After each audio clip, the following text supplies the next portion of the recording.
What if I told you that we've been lied to for our entire lives, that everything we've ever been told in school, in the media, and by scientists about the Earth, the solar system, and the universe has been an elaborate deception pulled over our eyes to keep us from discovering the singular truth that lies at the heart of our very existence, the one thing that the people in charge have gone unfathomable lengths to ensure that we never realize? Is it possible that we live on a flat plane of simple disk encapsulated by a dome-like firmament above that contains the sun, the moon, and the entirety of the known universe? That would be pretty freaky, right? Well, let's talk about the flat Earth. If we're going to explore the flat Earth, then we're going to need a map. There are many variations on what people consider to be the definitive flat Earth atlas, but the most common diagram is going to be based on the azimuthal equidistant projection that places the North Pole at the center.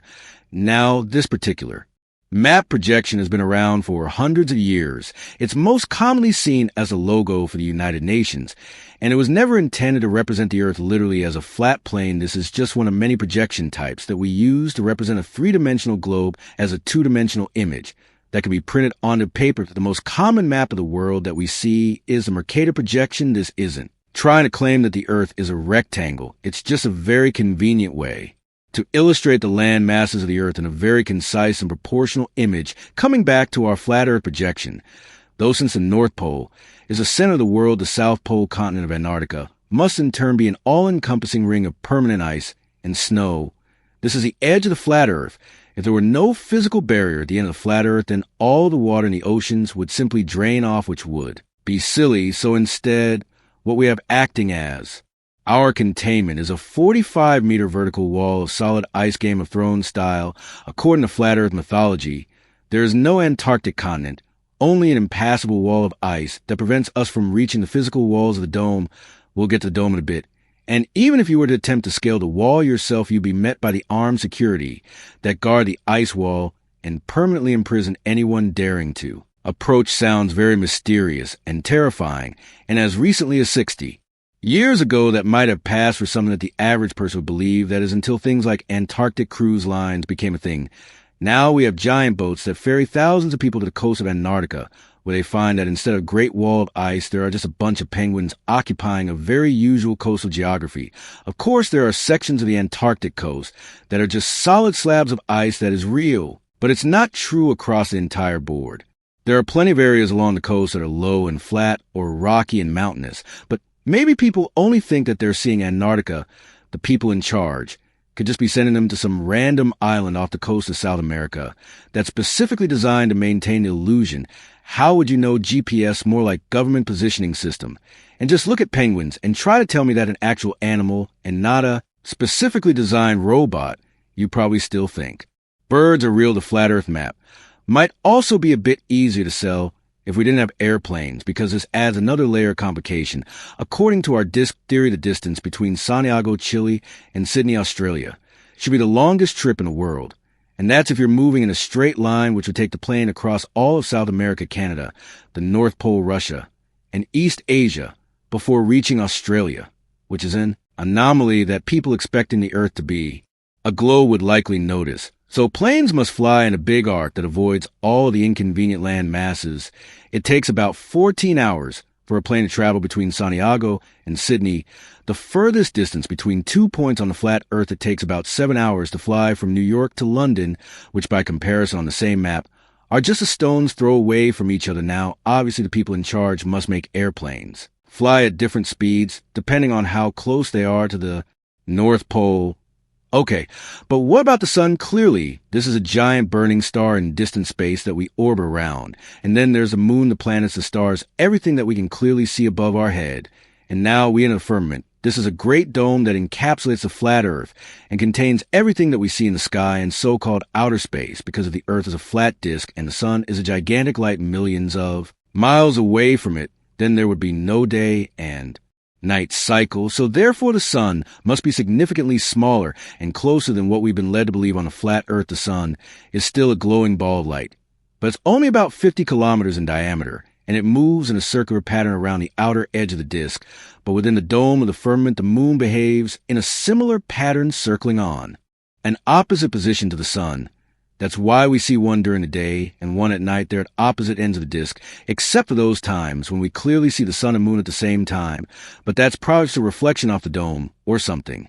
And because of the inverse square law, which explains that the closer a light source is, the faster the light will fall off into darkness, the close sun still explains the day and night cycle. What it doesn't explain, however, is the solar eclipse. These definitely happen, even though the people in charge do their very best to try and convince you not to look directly at it. This is a phenomenon that is typically explained by the moon passing in between the earth and the sun and creating a shadow. But the close sun and the close moon are at opposite ends of the dome, then they couldn't possibly cross over each other. So therefore it must be true that there is an anti-sun that also exists within our gnome. This object moves in a much more erratic pattern. It's typically seen at night, obscuring light from the moon, but on rare occasions the anti-sun crosses over the path of the regular sun and darkens the light. You'd be able to see the anti-sun clearly during these events if you only look directly at it, but we've all been scared away from doing. So the government issued eclipse viewing glasses are purposely designed to obscure the anti-sun. And what about the planets and the stars, the trillions of lights in the night sky that must clearly illustrate an infinite universe? Or are they simply lights suspended in the water of the firmament? Would you honestly be able to tell the difference? So many of us have been led to believe that these observations of the flat earth were fundamental to human society up until fairly recently, that everyone in the pre-modern era knew that the earth was flat until science and the government showed them the real truth. But in reality, it's the flat earth that has been the modern construct, and the round earth is a long-standing belief that is maintained across millennia of human civilization. Most people will equate the theory of a round earth back to the ancient philosopher Plato, born in the year 428 BC. Plato's revelation was not so much that the earth was round, but he was convinced that the earth was three-dimensional in nature. He envisioned it more like a cube, or at least he believed that the earth had been formed out of cubes of matter, and he wasn't necessarily wrong about that. If you take all of the different shapes and patterns of rock on earth and average them out, you do arrive at a cube-like shape. It was Plato's student Aristotle that really dialed down into the spherical universe in his text on the heavens in 350 BC. He proposed that the heavens were literally composed of 55 concentric crystalline spheres to which the celestial objects were attached and which rotated at different velocities. Most of his assumptions have held up over time. The only part that he really got wrong was assigning the earth as the center of attachment. This is what we refer to as a geocentric model, where the sun orbits the earth. But on the heavens was correct enough that it influenced another ancient scientist, Eratosthenes, who in the year 200 BC decided that if the earth is a sphere, then he should be able to calculate its circumference, and he did just that by observing the angle of shadows cast at different locations on the north-south axis at different times of the day. The difference in the sun's angle between two locations was relative to the physical distance on the Earth's surface. Then he extrapolated that out to calculate the distance around the entire circumference of the Earth. Now it's hard to know exactly the units of measure they were relying on in those ancient calculation stadia. Is a relatively undefined length. But if we assume it's the average length of a Roman stadium, then Eratosthenes was correct about the size of the Earth too, within about a 10% margin of error. And then 1,500 years after the time of Plato, people were still so firm in their belief of a round Earth that they attempted to sail completely around it. Christopher Columbus sailed west from Spain with the full intention that he would find a new route all the way to China and India. Or is this all just what we've been conveniently told to believe at the core of the flat Earth ideology? Is the unwavering confidence that every single article of historical or scientific proof of a round Earth was fabricated for the singular reason of concealing the flat Earth truth from the people of the world. Every book, every artifact, every supposedly ancient globe you've ever seen, every image of the Earth in outer space has all been an elaborate deception. You think dinosaurs were real? Those bones are nothing more than movie props buried in the ground to keep us distracted. NASA isn't exploring outer space. They're using taxpayers' money to create photoshopped images and CGI videos that support the round Earth agenda. They're also guarding the ice wall. So why do you think rockets always fly in an arc? They're following the curve of the dome. Elon Musk has even tried and failed to break through it. You can see this with your own eyes, these jellyfish-shaped clouds behind a rocket, that a Falcon 9 skipping off the surface of the firmament. There's always an explanation for everything. There's no reasoning with someone who is just going to call you a liar. No matter what you say or dismiss, a legitimate criticism with unfounded make-believe is there.